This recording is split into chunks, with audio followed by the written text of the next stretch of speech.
Nah, Bapak Ibu sekalian, jadi setelah ada tim penjaminan mutu madrasah, tentu saja tim itu harus tahu apa tugas-tugas pokok dari tim tersebut ya. Yang jelas harus melakukan evaluasi diri madrasah secara kontinu. Itu nomor satu yang penting. Nomor dua, harus melaporkan hasilnya dengan waktu yang sudah ditetapkan.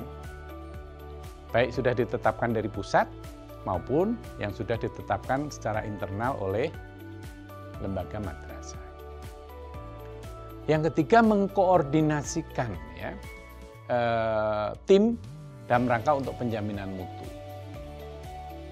Berikutnya adalah melakukan pembinaan, pembimbingan, pendampingan, supervisi. Dan berikutnya lagi adalah melaksanakan pemetaan mutu berdasarkan data yang dikumpulkan oleh tim penjaminan mutu. Setelah itu melakukan monef. Setelah selesai, maka monitoring dan evaluasi harus dilakukan. Dan yang terakhir, Bapak dan Ibu sekalian, tim penjaminan mutu madrasah ini harus membuat rekomendasi. Bagaimana strategi untuk meningkatkan mutu madrasah berdasarkan hasil EDM ini kepada kepala madrasah, karena kepala madrasah adalah sebagai penanggung jawab di tingkat madrasah. Nah, untuk bisa mencapai tujuan dari EDM itu, Bapak Ibu sekalian, tentu harus ada tahapan-tahapan yang jelas, apa yang harus dilakukan ya.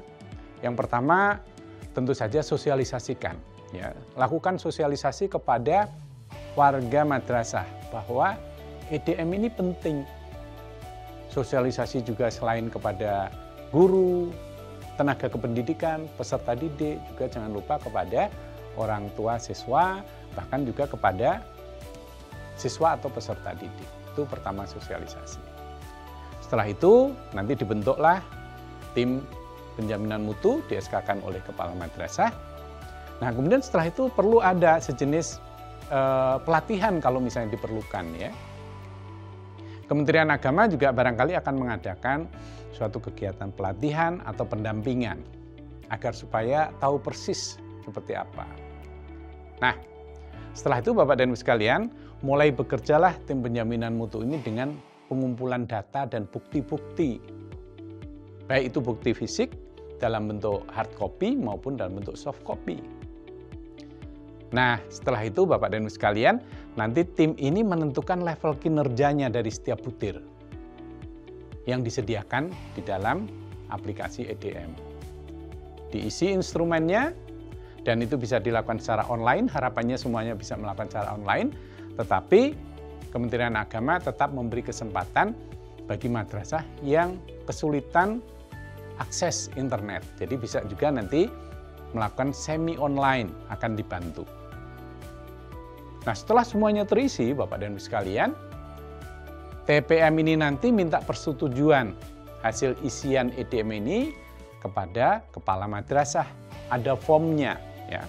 Formnya tersedia melalui aplikasi. Baru setelah kepala madrasah setuju, oke, ini setuju, dinilai udah objektif, akurat. Nah, barulah hasil dari pengisian EDM itu dikirim melalui aplikasi yang disetujui oleh kepala madrasah, melalui menu pengiriman yang sudah disediakan di dalam aplikasi EDM.